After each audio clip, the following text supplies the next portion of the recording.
ठीक है, कल हमने कुछ प्रीफिक्सेस के बारे में पढ़ा कि प्रीफिक्सेस हमारे पास कौन कौन सी होती है। ठीक है,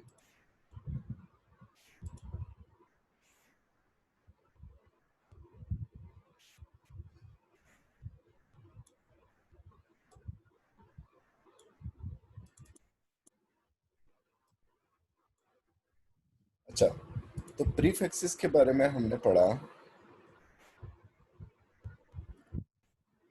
आपको मेरी आवाज आ रही है?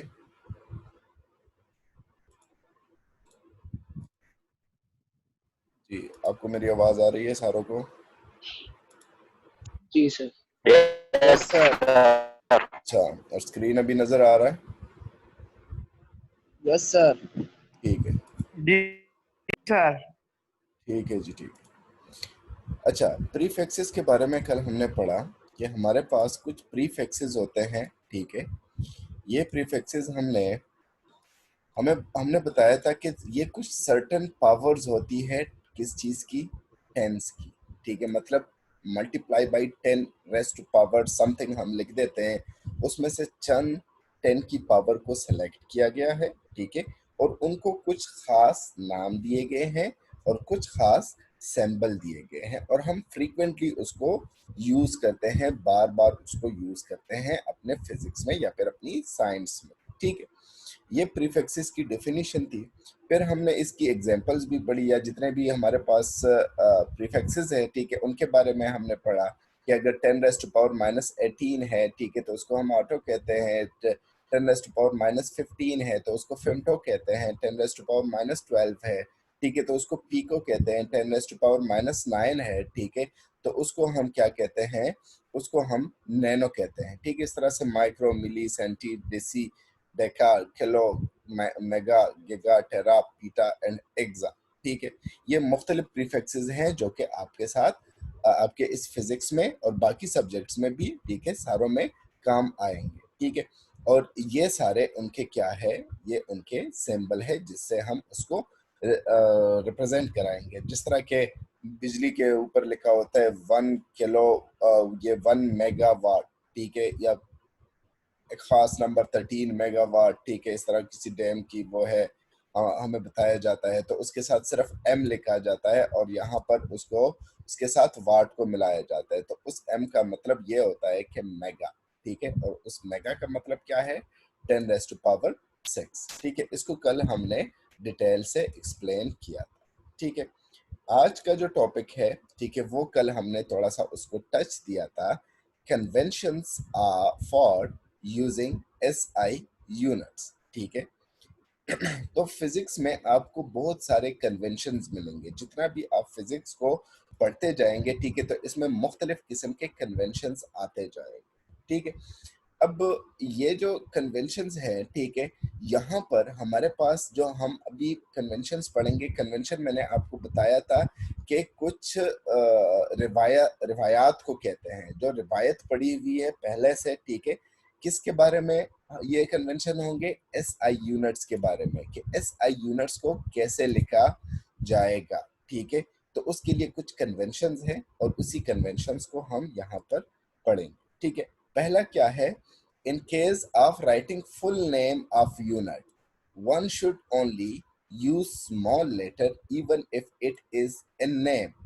ठीक है, तो जब भी आप यूनिट लिखे, ठीक है, कोई भी यूनिट हो वो आप लिख रहे हैं, लेकिन आप चाह रहे हैं कि मैं पूरा नाम लिखूं उस यूनिट का, उसके सिंबल ना डालूं, ठीक है, बल्कि पूरा नाम, पूरे जितने भी अल्फाबेट है उसके नाम में वो सारे लिखूं। ठीक है, तो उस केस में उसको हमेशा स्मॉल लेटर से रिप्रेजेंट किया जाएगा। कभी भी उसको उसमें से कैपिटल लेटर यूज नहीं होगा। जिस तरह कि मैंने यहाँ पर लिखा है, चाहे वो किसी बंदे का ही नाम क्यों ना हो, ठीक है, न्यूटन, ठीक है, अगर मैं कहीं पर लिख दूं कि एक जगह पर फोर्स इस्तेमाल हो रही है और वो फोर्स कितनी है?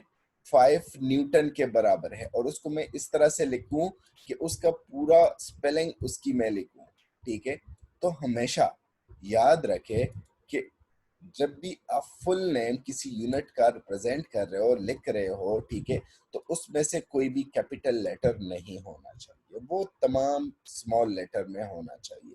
जिस तरह के किलोग्राम यहाँ पर लिखा गया है, ठीक है। अब ये किलोग्राम जो है, ठीक है, देखिए इसका फर्स्ट के भी कैपिटल है और लाजमी बात है, बाकी तो और वो है स्मॉल है, सॉरी, और बाकी भी लाजमी बात है कि स्मॉल होंगे, ठीक है। जिस तरह के मॉल है, ठीक है, और इसके साथ मॉल के साथ ई लगा दे यहाँ पर, ठीक है। तो ये हमारे पास क्या है, मॉल का अगर पूरा नाम लिखना चाहते हैं तो वो भी स्मॉल लेटर में, एम्पेयर लिखना चाहते हैं, इसमें से आप देख ले यहाँ पर ये एम्पेयर, न्यूटन, ये किसी मतलब बंदे के साइंटिस्ट के नेम पर ये यूनिट को रखा गया है, ठीक है। और इंग्लिश में तो कहते हैं, अगर नॉर्मल इंग्लिश के किसी बंदे का नाम आ जाए, ठीक है, तो उसको हमेशा कैपिटल से स्टार्ट करो, ठीक है, NEWTON, ठीक है। तो हमेशा कैपिटल से स्टार्ट करो। लेकिन अगर आप यूनिट लिख रहे हैं, ऐसा यूनिट लिख रहे हैं, ठीक है, तो ये फिजिक्स में ये है या फिर साइंस में ये है कि उसको आप छोटे लेटर से स्टार्ट करेंगे। इन इसका इसका इसका हमें फायदा क्या होगा कि अगर कहीं पर आपको ये वाला न्यूटन नजर आ जाए जो स्मॉल में लिखा हो, तो आपको डायरेक्ट पता चल जाएगा कि ये उस न्यूटन साइंटिस्ट की बात नहीं हो रही, बल्कि वो जो यूनिट है न्यूटन, ठीक है, उसके बारे में बात हो रही है। अगर कहीं पर आपके को कैपिटल लेटर में न्यूटन मिले, ठीक है, तो आपको डायरेक्ट जहन में आ जाएगा कि ये हमारे पास किस चीज के बारे में बात हो रही है, उस साइंटिस्ट के बारे में बात हो रही है। जो यूनिट है न्यूटन, ठीक है, उसके बारे में बात नहीं हो रही। इसी तरह से एम्पेयर का भी है, ठीक है। तो ये हमारा पहला कन्वेंशन है, ठीक है, कि जब भी आपने फुल नेम लिखना है किसी यूनिट का, तो तब आप क्या करेंगे, आप उसको स्मॉल लेटर्स में लिखेंगे। अच्छा, दूसरा कन्वेंशन क्या है कि symbol of unit name after scientist has initial capital letter. अच्छा, अभी बात यूनिट्स पे आ गई, ठीक है, कि यूनिट्स में अगर आप सिंबल लिख रहे हो, ठीक है, जिस तरह के न्यूटन है, ठीक है, तो न्यूटन अभी किसी साइंटिस्ट के नाम पर है, ठीक है, वो किसी बंदे का नाम था, ठीक है। तो इसलिए आप अगर सिंबल लिख रहे हो तो सिंबल में हमेशा ये उसका जो सिंबल होगा वो कैपिटल लेटर में होगा, वो स्मॉल में नहीं होगा। अगर आपने 5 न्यूटन की फोर्स को मेंशन करना है कि F is equal to 5 newton, तो आप उसके साथ जो n होगा, n किसको रिप्रेजेंट करता है, न्यूटन को। और न्यूटन क्या चीज है, न्यूटन किसी बंदे का नाम था जिसके नाम पर इस यूनिट का नाम रखा गया था, ठीक है। तो इसलिए इसको आप कैपिटल लेटर्स में मेंशन करेंगे, ठीक है। अगर ये आप लेट सपोज लेंथ को वो कर रहे हो, मेंशन कर रहे हो, तो लेंथ इज इक्वल टू 5, फिर आप स्मॉल m लिखेंगे, मीटर के लिए स्मॉल m लिखेंगे। मीटर के लिए क्यों स्मॉल m लिखेंगे, क्योंकि मीटर किसी बंदे का नाम नहीं था, किसी साइंटिस्ट का नाम नहीं था, बल्कि ये एक यूनिट का अपना नाम है, ठीक है। जबकि ये वाला न्यूटन का जो n हमने इसलिए कैपिटल लिखा क्योंकि ये किसी जमाने में एक साइंटिस्ट का नाम था, ठीक है, और उसके नाम पर ये न्यूटन, ये यूनिट का नाम रखा गया है या ये यूनिट को रखा गया है, ठीक है। तो इसीलिए ताकि हमें पता चले कि ये m जो है ये भी एक यूनिट है, ये n भी एक यूनिट है, लेकिन ये m किसी बंदे का नाम नहीं था, लेकिन ये m जो है ये किसी बंदे का नाम है, ठीक है। तो इसलिए इसको स्मॉल रखते हैं हम, ठीक है, जिस तरह के नॉर्मल इंग्लिश में हम बोलते हैं, ठीक है। अगर फुल नाम नेम लिखना है तो तब आपने सारा स्मॉल लिखना है, लेकिन अगर जस्ट उसका सिंबल रिप्रेजेंट करना है तो फिर उसमें से आपने क्या करना है, फर्क करना है कि कौन सा यूनिट बंदे के नाम पर है या किसी साइंटिस्ट के नाम पर है, ठीक है, और कौन सा किसी साइंटिस्ट के नाम पर नहीं बल्कि यूनिट का अपना नाम है, ठीक है। तो जो यूनिट का अपना नाम होगा उसको आप स्मॉल से रिप्रेजेंट करेंगे, और जो किसी बंदे के नाम पर किसी यूनिट का नाम रखा गया हो तो उसको आप कैपिटल लेटर से या कैपिटल सिंबल से रिप्रेजेंट करें, ठीक है। जिस तरह के यहाँ पर देखें, newton for N, capital N for newton, ठीक है, PA पास्कल, ठीक है, ये भी किसी साइंटिस्ट का नाम था, ठीक है। तो इसीलिए ये इसका P भी क्या है, ये कैपिटल है, ठीक है, तो इसका P हम इसीलिए कैपिटल रखेंगे, ठीक है। तो ये दो हमारे पास कन्वेंशंस हो गए, एक कि अगर फुल नेम लिखना है किसी यूनिट का, तो चाहे वो बंदे का नाम हो, चाहे वो यूनिट का नाम हो, उसको आप हमेशा क्या रखेंगे, स्मॉल लेटर में लिखेंगे, ठीक है। अगर वो आपके पास क्या हो, सिंबल आपने लिखने हो, तो सिंबल में फिर आपने देखना है कि अगर वो किसी साइंटिस्ट के नाम पर वो यूनिट रखा गया हो, ठीक है, तो उसको आप कैपिटल से लिखेंगे, अदरवाइज उसको आप क्या लिखेंगे, जिस तरह कि यहाँ पर मैंने 5 मीटर रखा था, ठीक है, तो उसका एम जो था वो स्मॉल था, इसीलिए ज्यादातर हम मैथ्स के लिए जो 5 केजी लिखते हैं, ठीक है, लेट सपोज 5 केजी, तो उसको हम कैपिटल के से रिप्रेजेंट कर देते हैं, ठीक है, लेकिन ये टोटल क्या है, गलत है, ठीक है, इस पर आपसे नंबर कट सकते हैं, ठीक है, क्योंकि किलो किसी बंदे का नाम नहीं था, बल्कि ये प्रीफिक्स है, ठीक है, तो उसको आप हमेशा स्मॉल के से लिखेंगे, ठीक है। अच्छा, तीसरा, the prefix is written before the unit adjacent to the unit. For example, अगर आपने कोई प्रीफिक्स लिखना है, ठीक है, जिस तरह के हमने यहाँ पर किलो लिखा, किलोग्राम लिखा, आपने कहीं पर भी नहीं देखा होगा कि बुक में या किसी नोट्स में आपको या इस तरह से लिखा गया हो कि 5 के आपका अलग लिखा हो और जी आपका अलग लिखा हो। इन दोनों के दरमियान में स्पेस नहीं होना चाहिए, बल्कि इन दोनों को आपस में एडजेसेंट होना चाहिए, आपस में एक साथ लिखा होना चाहिए। जिस तरह के ये किलोग्राम हो गया, ठीक है, जिस तरह के ये माइक्रोमीटर हो गया, इसमें से ये माइक्रो क्या है, ये प्रीफिक्स है, ये किलो क्या है, ये प्रीफिक्स है, ठीक है। सेंटीमीटर, ठीक है, सी एम हम लिख देते हैं, एक साथ लिख देते हैं, ठीक है। सी का मतलब क्या है कि ये प्रीफिक्स है। जब भी आप प्रीफिक्स लिखे किसी यूनिट के साथ, तो उन दोनों में, यूनिट और प्रीफिक्स में कभी भी स्पेस नहीं होना चाहिए। ये आसान सी बात है कि प्रीफिक्स और यूनिट में आपस में दरमियान में, उनके दरमियान में कभी भी स्पेस नहीं होना चाहिए, बल्कि वो दोनों एक साथ लिखे होने चाहिए। क्लियर है? अगर इसके बारे में आपने और भी पढ़ना है कन्वेंशंस के बारे में, ठीक है, तो एक लेक्चर है, ठीक है, इसके ऊपर यूट्यूब पर, ठीक है, सबक फाउंडेशन का है, ठीक है, तो वो आप यहाँ से उसको स्टडी कर सकते हैं, ठीक है, उसको यूट्यूब पर सर्च कर सकते हैं। अच्छा, अभी इसके बाद द कम्बिनेशन ऑफ यूनिट्स, वो तो कम्बिनेशन था किस चीज का, एक यूनिट का और साथ में एक उसका,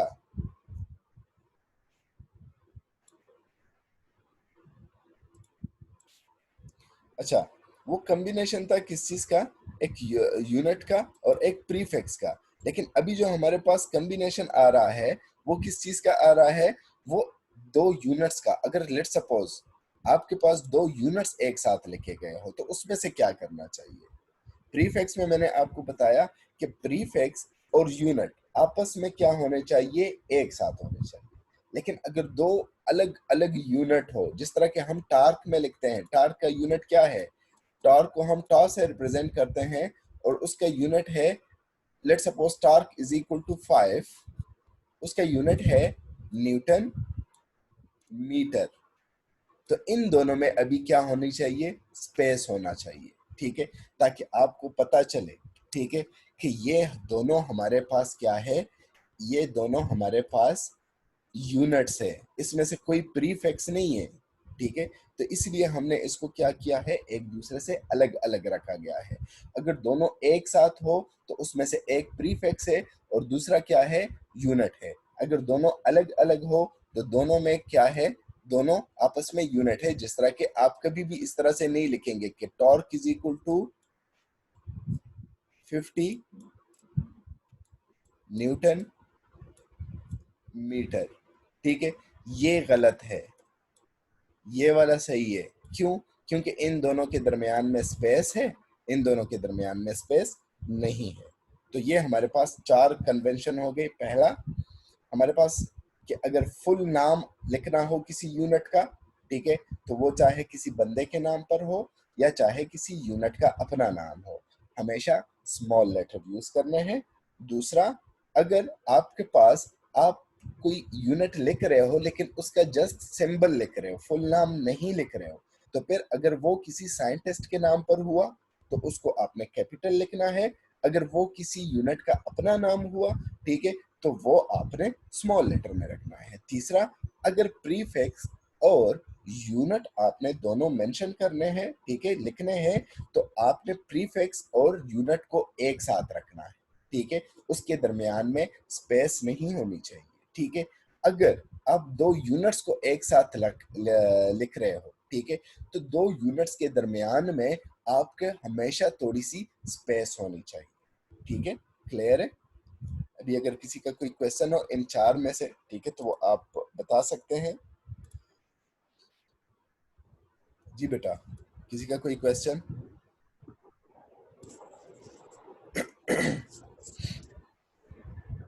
जी यासिर अली।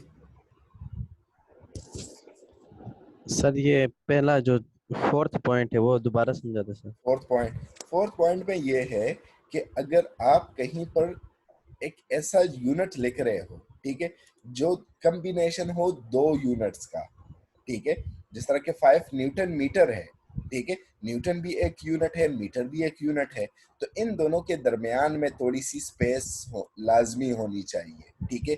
इन दोनों को आप एक साथ नहीं लिख सकते, बल्कि एक दूसरे से थोड़ा सा स्पेस में लिखें, ठीक है। तो ये फोर्थ पॉइंट है हमारा। जी, और किसी का कोई क्वेश्चन? Yes sir. सर जी, अगर हम लोग न्यूटन का नाम लिखना चाहें तो वो हम लोग स्मॉल में लिखेंगे या फिर लार्ज में, इसका लार्ज में लिखेंगे? अगर आप न्यूटन के बारे में जिक्र कर रहे हैं, ठीक है, कि न्यूटन एक अच्छा बंदा था, तो तब तो आप पहला लेटर जो है, क्योंकि आप अभी इंग्लिश लिख रहे हैं, आप उस साइंटिस्ट के बारे में बात कर रहे हैं। लेकिन अगर आप कह रहे हैं कि मैंने फोर्स अप्लाई की और वो फोर्स 5 न्यूटन की थी, ठीक है, अभी आप न्यूटन किस चीज को कह रहे हैं? उस फोर्स की यूनिट को कह रहे हैं, ठीक है, तो तब आपने स्मॉल में लिखना है, ठीक है। अगर थैंक यू पूरा सर, समझ अगर आ गया। पूरा नाम लिखना है आपने, अगर जस्ट सिंबल लिखना है, ठीक। जिस तरह के यहाँ पर एन लिखा गया है, न्यूटन, ठीक है, 15 न्यूटन मीटर, तो सिंबल में न्यूटन को क्या रखा गया है? वो कैपिटल रखा गया है, और इस एम बड़ा को रखो। क्या रखा गया है? वो स्मॉल रखा गया है। क्यों? स्मॉल। क्योंकि क्योंकि उसमें से हमारे पास क्या है? वो मीटर जो है वो किसी बंदे के नाम पर नहीं है, जबकि वो एन जो है वो किसी बंदे का नाम था, ठीक है, तो इसलिए इसको कैपिटल रखा गया है। अगर मैं फुल न्यूटन लिखूं कि 550 न्यूटन मीटर, लेकिन न्यूटन को मैं क्या रखूं? वो फुल नाम स्पेलिंग उसकी यहाँ पर लिखूं, ठीक है, तो उसमें से फिर ये एन कैपिटल नहीं होना चाहिए, वो स्मॉल होना चाहिए। और किसी का कोई क्वेश्चन?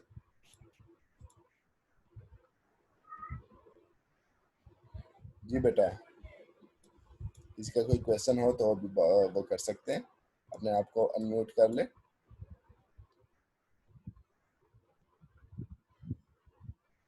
क्लियर है सबको?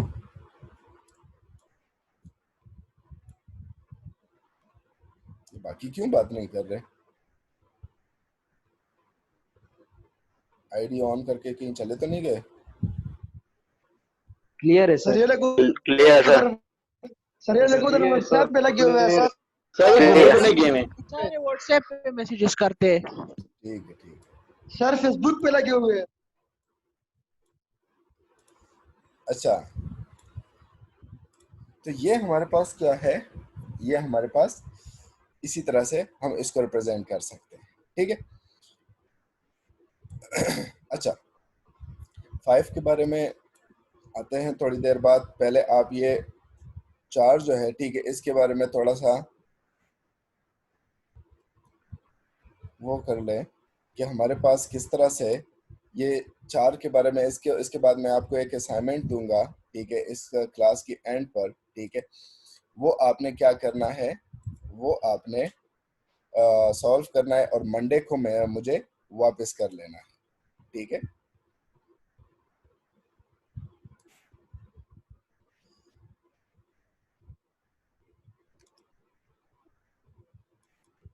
मैं यहाँ पर आपकी अभी तक जो आए हैं अटेंडेंस लगा दूँ, बाकी एंड पर भी आपकी अटेंडेंस होगी, ठीक है, कि कितने बच्चे भी हमारे पास है।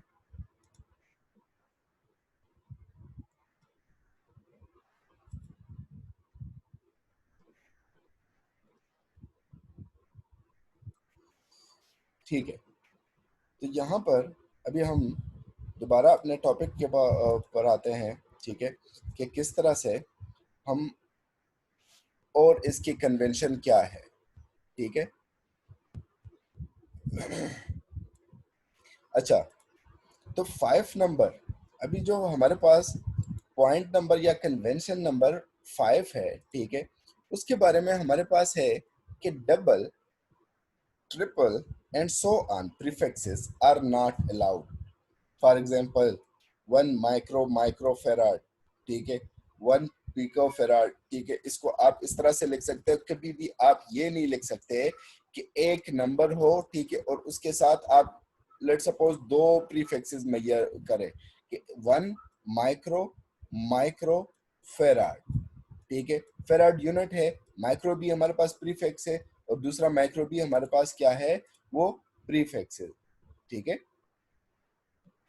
वो भी हमारे पास प्रीफिक्स है। तो इस तरह से कभी भी आपके पास नहीं हो सकता। जब क्या हो सकता है, आपके पास एक ही, देखो माइक्रो किसके बराबर था, जो कल मैंने आपको बताई थी, वो 10⁻⁻6 के बराबर था, ये भी 10⁻⁻6 के बराबर है, ठीक है। तो अब इसकी जगह पर ये वाला जो है, ये गलत है, इसमें से 2 प्रीफिक्सेस आए हुए हैं, ठीक है। अब इसकी जगह पर लिख सकते हैं 1 पिको फेराड। पिको किसके बराबर है, वो 10⁻⁻12 के बराबर है, ठीक है। तो आप इसको इस तरह से लिख सकते हैं कि 1 पिको फेराड। 1 माइक्रोफेराड कभी भी नहीं लिख सकते, ये गलत है, ठीक है। एक यूनिट के साथ कभी भी 2 प्रीफिक्सेस नहीं आ सकते, हमेशा उसके साथ एक ही प्रीफिक्स होगा, ठीक है। आप कभी भी ये नहीं कह सकते कि हमारे घर से लेकर कॉलेज तक लेट सपोज 50 किलोमीटर क्या है, वो डिस्टेंस है, ये नहीं कह सकते। आप कभी किसी को नहीं कह सकते कि मुझे 2 किलो वो दे दे, चीनी दे दे, ठीक है। उसका ये मतलब ये नहीं होगा कि आप उससे 10⁻6 मांग रहे हैं, ठीक है। तो ये कभी भी ये नहीं होगा, ये हमेशा गलत होगा, बल्कि आप उसके साथ हमेशा एक ही प्रीफिक्स यूज करेंगे। बड़ा प्रीफिक्स यूज कर लो, ठीक है। अगर वो 10⁻³ या 10⁻³ जो है आपके क्वांटिटी को सही मेंशन नहीं कर रहा, आप चाहते हैं कि वो आपके पास सही नहीं आ रही, ठीक है, तो आप उसको क्या कर सकते हैं, बड़ा प्रीफिक्स यूज कर सकते हो, ठीक है। अच्छा, ये हमारे पास पॉइंट नंबर 5 हो गया। 6 नंबर क्या है, when multiple of base unit is raised to a power, the power applied to the whole multiple।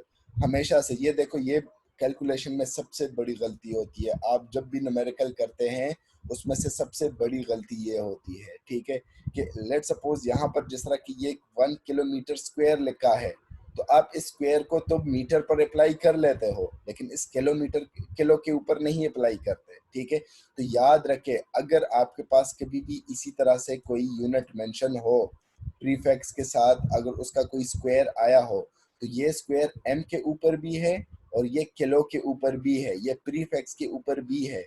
आप इसको हमेशा इस तरह ब्रैकेट में पहले लिखो, ठीक है, दोनों पर स्क्वायर को अप्लाई करो, ठीक है, दोनों पर स्क्वायर को अप्लाई कर दो, और फिर उसके बाद आप क्या करो, इसको प्रीफिक्स के साथ भी मल्टीप्लाई करो, ये 2 किसके साथ मल्टीप्लाई हो जाएगा, इस 3 के साथ मल्टीप्लाई हो जाएगा, और ये m के साथ भी मल्टीप्लाई हो जाएगा, मतलब उस पर भी स्क्वायर आ जाएगा, और ये हमारे पास 10⁻6 मीटर स्क्वायर बन जाएगा, ठीक है। तो ये स्क्वायर सिर्फ m का स्क्वायर नहीं है, बल्कि ये इस k का भी स्क्वायर है। तो k का मतलब क्या है, किलो है, और किलो आप हमेशा से किस तरह वो करते हो, वो 10⁻³ से रिप्रेजेंट करते हो, तो इसलिए 3 के साथ इसके स्क्वायर के साथ ये स्क्वायर भी मल्टीप्लाई होगा इसके पावर के साथ, ठीक है, और इसका 6 बन जाएगा, ठीक है। इसका आंसर ये नहीं होगा कि 1 किलोमीटर स्क्वायर, ठीक है, ये हमेशा से इसके ऊपर भी लगेगा, इसके प्रीफिक्स के ऊपर। और अभी जो लास्ट पॉइंट है हमारा, before substituting value in the formula to calculate, हमेशा से ये तो हमेशा आपके पास होना चाहिए कि आप हमेशा क्या होना चाहिए कि जब भी आप कैलकुलेशन करो, जब भी आप न्यूमेरिकल करो, तो उसमें से जो कैलकुलेशन जो फार्मूला है, मेन फार्मूला, उसमें से पुट करने से पहले आप हर एक चीज को उसके SI यूनिट में लेके आए, ठीक है। अगर कहीं पर आपको किलोमीटर दिया गया है तो उसको मीटर्स में कन्वर्ट कर दे। अगर कहीं पर आपको ग्राम्स में दिया गया है तो उसको आप किलोग्राम में कन्वर्ट कर दें। अगर कहीं पर कोई और इस तरह से आपको अलग प्रीफिक्स में मेंशन हो, अलग यूनिट में मेंशन हो, तो उसको पहले आप ऐसा यूनिट में लेके आए और फिर उसके बाद कैलकुलेशन करें, ठीक है।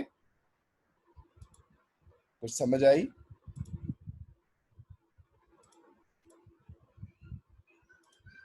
किसी का भी कोई क्वेश्चन हो तो पूछ सकते हैं। जी उमर यस सर, खयाम। समझ आ गई।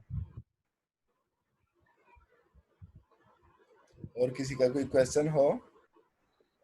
No sir. और उमर खयाम तो वैसे क्वेश्चन पूछता है सर। लेंस बेटा। सर सर ये 7 नंबर वाला समझ नहीं आया सर। सर 7 कोई नंबर। क्वेश्चन नहीं आपसे है। एक रिक्वेस्ट है सर, आपसे एक रिक्वेस्ट है जी बेटा। सर, ये उमर खयाम को थोड़ा समझाए, चुप ग्रुप में करो इतने फिरोज, मैसेजेस करते। जो अभी क्लास की बात सर चल रही बात है सुनो सर। क्लास।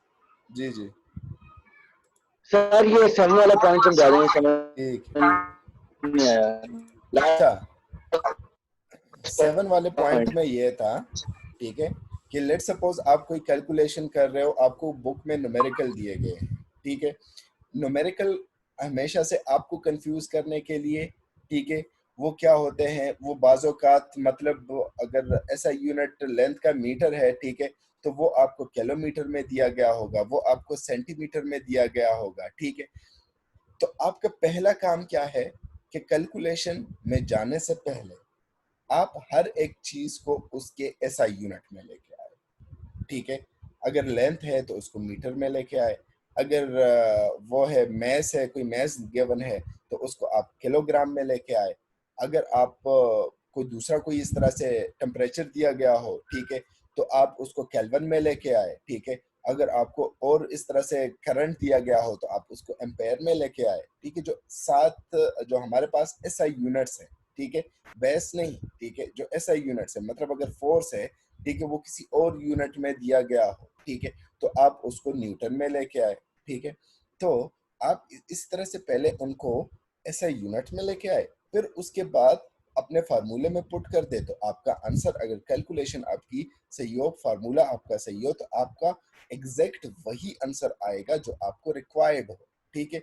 लेकिन बाज़ औक़ात हम करते हैं, पेपर में क्वेश्चन सॉल्व कर लेते हैं, एक पेपर खत्म हो जाता है, एक कहता है यार मेरा तो 50 फोर्स जो आया था वो 50 के बराबर आया था, दूसरा नहीं नहीं वो तो 200 के बराबर आता है, ठीक है, तीसरा कहता है नहीं वो तो 25 के बराबर आता है, ठीक है। अब क्या होता है कि कैलकुलेशन सारों ने सही की होती है, ठीक है, लेकिन एक ने ऐसा यूनिट यूज किए होते हैं, एक ने कोई और यूनिट यूज किए होते हैं, तीसरे ने कोई और यूनिट यूज किए होते हैं, ठीक है। तो आपके आंसर डिफरेंट आते हैं, तो इसलिए सेम आंसर लाने के लिए ये एक जरूरी शर्त है, ठीक है, कि आपने हर एक चीज को पहले SI यूनिट में लेके आना है और फिर उसके बाद अपना फार्मूला अप्लाई करना है, ठीक है। तो वहां से आपके पास क्या हो जाएगा, वो सारे एक जैसे आंसर आएंगे, ठीक है। और किसी का कोई क्वेश्चन तो हैंड राइज कर सकते हैं।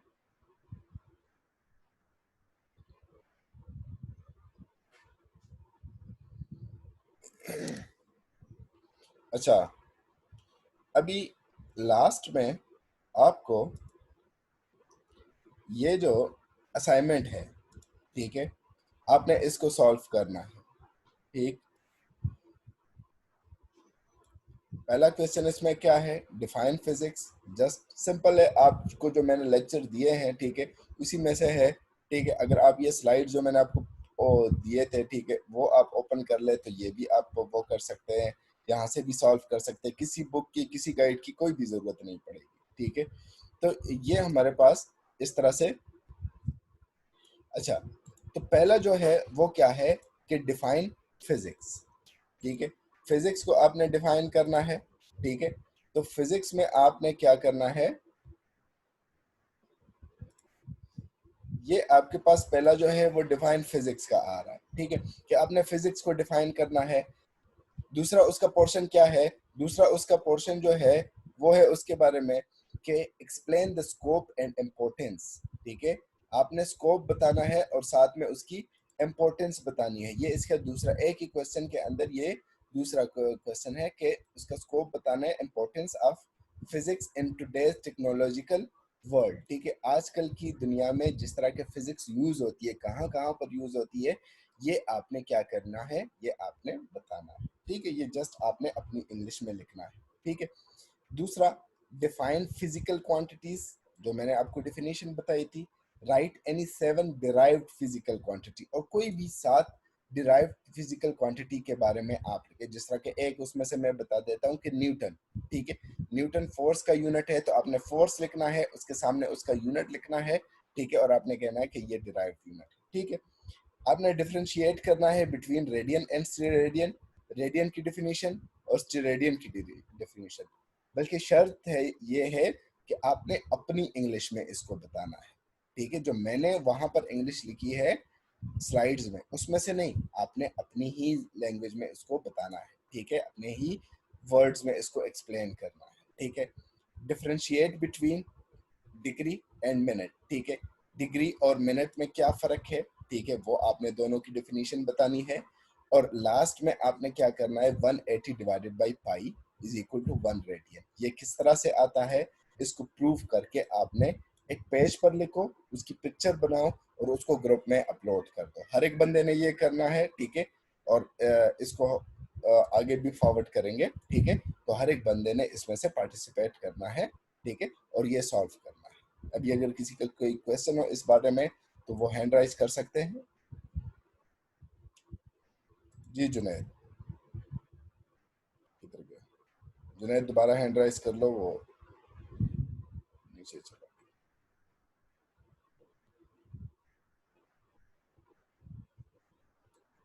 जी सर इसकी को पिक्चर, आप इसको पिक्चर बना के ग्रुप में सेंड नहीं कर सकते, हम लोग वहां से देख के कर लें। यही चीज, यही क्वेश्चन, यही स्लाइड जो है, ठीक है, अभी मैं उसमें से दे दूंगा, ग्रुप में दे दूंगा, ठीक है। Thank you, thank you sir. जी वेलकम। अहमद हसन,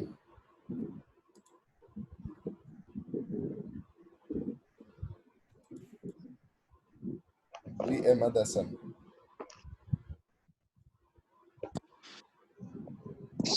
सर ये पूछना था कि सर जी जी बेटा,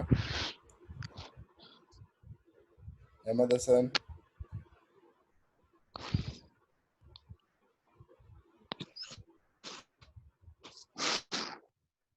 बेटा आपकी आवाज आ रही है, आप बोले।